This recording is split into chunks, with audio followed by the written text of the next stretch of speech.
Sandhan. All Gujarat Integrated Classroom. સેટેલાઇટના માધ્યમથી જોડતી કડી એટલે સંધાન.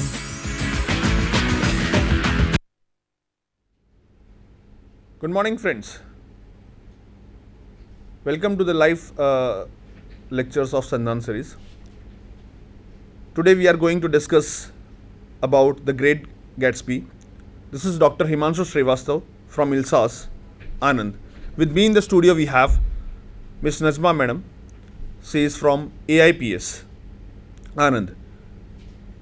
We will be discussing today about the general characteristics of American literature, and thereby we'll be switching over to the major writers, and then our writer Fitzgerald, The American Dream, and The Great Gatsby. So let us first focus on the American literature. American literature is divided into several sections like literature of North, literature of South, black literature, literature of Jews, literature of Holocaust. There was a time when people started migrating into America, and America was known as a melting pot. America was considered to be a land of plenty, and so everybody wanted to use their luck, try their luck. But then the literature written into America was not original, because it was just a copy of Britishers, European literature and all. And after a period of time, some of the writers, they decided that America should have its own identity. And so writers from different fields, they started writing with a different form that was totally different from the European and Britishers. There were certain chief characteristics of modern American literature, or American literature as such we can say. One was optimism.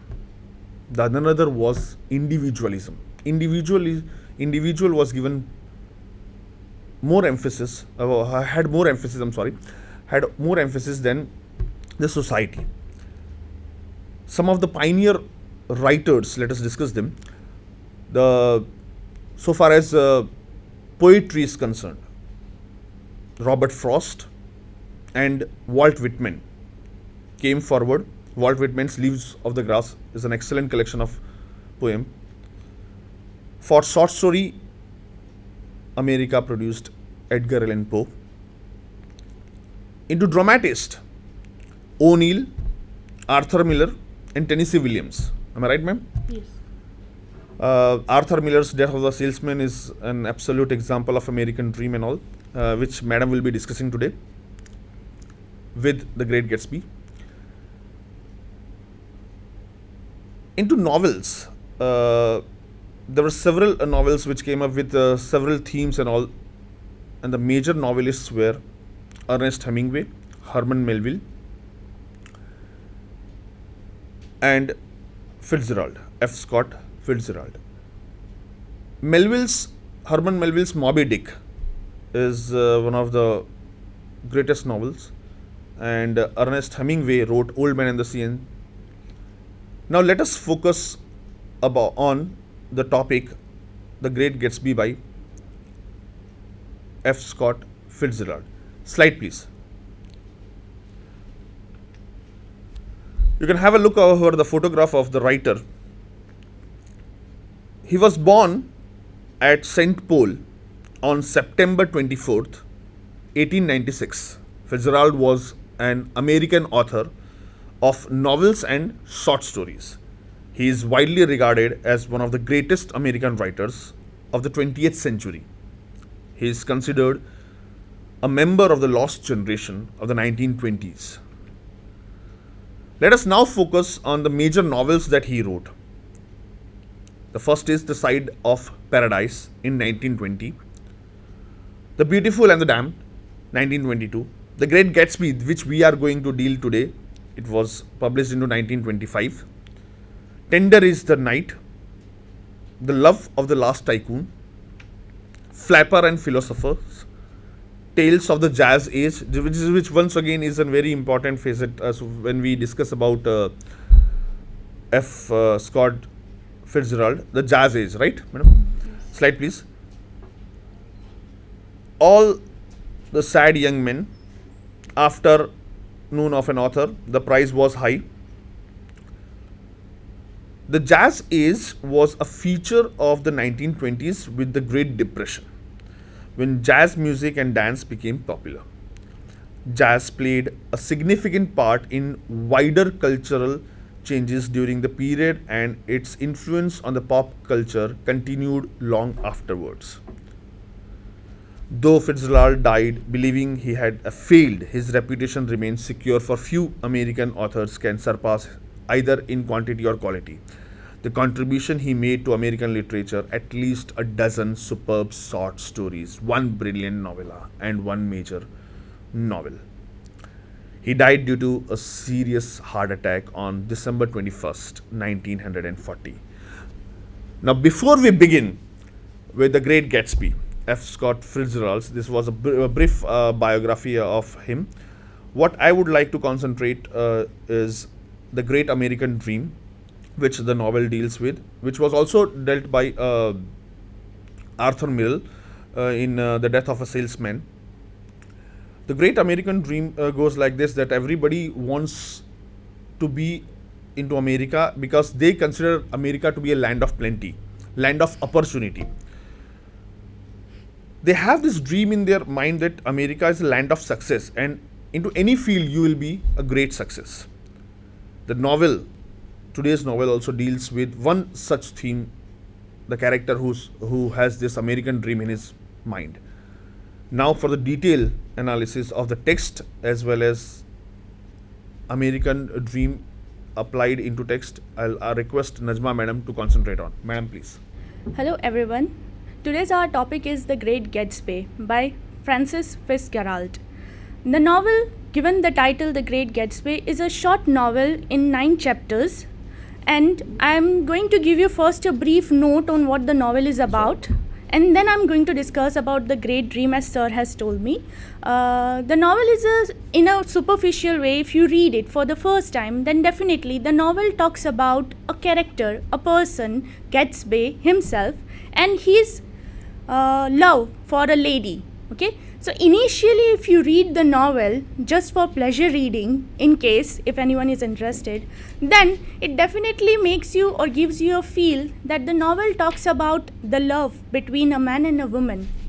But if you look at through the point of view of literature or literary text, then definitely the novel is highlighting the most important theme of that particular era, and that is the American dream, and plus the hollowness of the characters. So initially I'll tell you the story, that what is the novel about. Alright, the title itself says The Great Gatsby. We know when the term is used, the great, we use the term when someone is literally great, then we use the term The Great Gatsby. So here The Great Gatsby itself tells us that we are going to deal with the story of a person, a man with the name Gatsby. The name is Jay Gatsby. The novel's narrator is not Jay, but we have a different narrator in the novel. This is a technique used by Fitzgerald himself. And the narrator of the novel is Nick. So initially we have 2 major characters in the novel. One is Nick and other is Jay. We will see the life of Gatsby through the eyes of Nick, who is also going to narrate the story to us, and he is going to play a role in the novel itself. So the novel begins with Nick and not Jay. Here, novel begins with Nick's character, where Nick gives us the information about he's coming to East Egg, Long Island. We are given the setting of the novel is America itself, where we see that Nick from Midwest comes to the Long Islands, where he settles at the East Egg and West Eggs. Can I have the slide, please? Yes. In the slide, I have given the bifurcation that we have major characters and minor characters. The major characters is Nick Carraway, Jay Gatsby, Daisy Buchanan, Tom Buchanan, Martell Wilson, George Wilson, Jordan Baker, and Henry Getz. The minor characters are Catherine, Overlie, Edwin, Dan Cody, Pammy Buchanan, Michelle, Mr. and Mrs. McKay, and Mayor Wolfenser. Here, the story is going to revolve around Nick, Jay, Tom, Daisy, and Jordan initially. The novel begins with the narration of Nick. Alright? It is a tale told by Nick, and he gives us a picture of his last year's life in New York and Long Island. Next slide, please. The novel begins with an advice given to Nick by his father. Wherever you feel like criticizing anyone, just remember that all the people in this world haven't had the advantages that you have had. So, here the novel itself begins with this advice by Nick's father to Nick himself. This advice is being followed by Nick throughout the novel. He is going to implement this advice when he is observing the characters in the novel. When the novel begins, we see that Nick has come from Midwest to the Long Islands to have a bond business. So initially he is changing his business over here and he wants to earn more money. That's why he has a dialogue with his family. Initially the family does not allow him to come, and later on the family agrees that alright, if you can have money over there, you can go over there. And we see that Nick arrives to the Long Islands. Here also we have the bifurcation. The Long Island is divided into two parts, which is given the East Egg, next slide, and the West Egg. Alright. The East Egg gives us a picture of the people who have already been rich by decade, or ancestral rich people who have lived their life in their rich world. Alright. We can say people born with silver spoon in their mouth. Whereas we have the West, where the people have newly become rich. The whole novel is going to talk about these two states, West and East zone, or West eggs and East eggs, which is going to highlight the different lifestyle of two kind of people. Our Nick is going to live in the West, where the newly richest people have started living, creating their own mansions over there. And there, when Nick arrives over there, he meets the great Gatsby. Right? The novel's major character is introduced in the third chapter. So initially we are only going to deal with Nick's life. What happens to him, how he is going to sustain his life over here. When Nick's come over here, he realizes that his faraway cousin Daisy is also living in the East Egg, and Daisy invites Nick for dinner to her household. There we are given the picture of the West Egg society, where the mansions are decorated in a very different and highly sophisticated elite manner. And Nick is surprised to look at the picture of the household. We see that when he enters the household, when he accepts the invitation for a dinner at their house, he enters the household. We are given the picture that Daisy is talking with a lady. Alright, she is wearing a white dress. White is very symbolic in each and every novel. Initially we think that the color white is symbol of purity. But here, when the character of Daisy is introduced, Fitzgerald highlights that white is not the color of purity, but it is the color of rootlessness in the terms of Daisy, which we will experience later in the novel. Now, when Nick meets Daisy, both the cousins indulge in their discussion, forgetting about the people who are sitting next to them. Later on, Nick is introduced to Jordan. Alright, who is Jordan? Jordan is a very young lady who is a golf player by profession.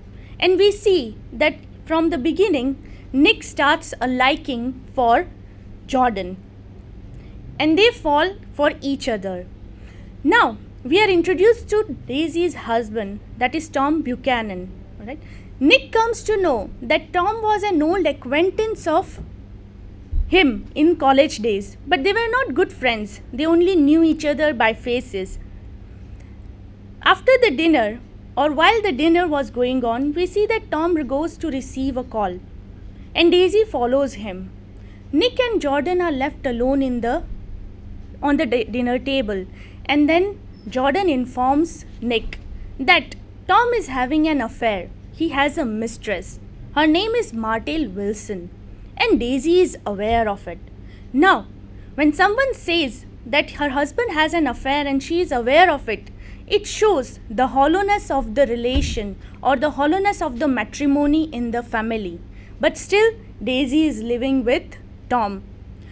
Then Nick realizes that the tension in the house is increasing because there is a verbal fight between Daisy and Tom. And then in front of Nick and Jordan, they are not ready to discuss about it. So Nick leaves the place. And when he returns back home, it's late night.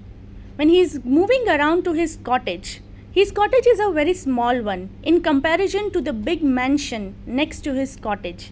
That mansion is of our J. Gatsby.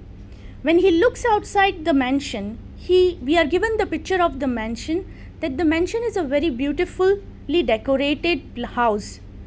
Long land has been devoted to the garden, and there is darkness over there. We see that a person is standing on the porch over there, and Nick observes that person. Nick thinks that I should go and talk to this man, that is, who is standing over there. When he could decide that I am going to talk to this person, the man disappears in the dark. He is following a light, a green color light.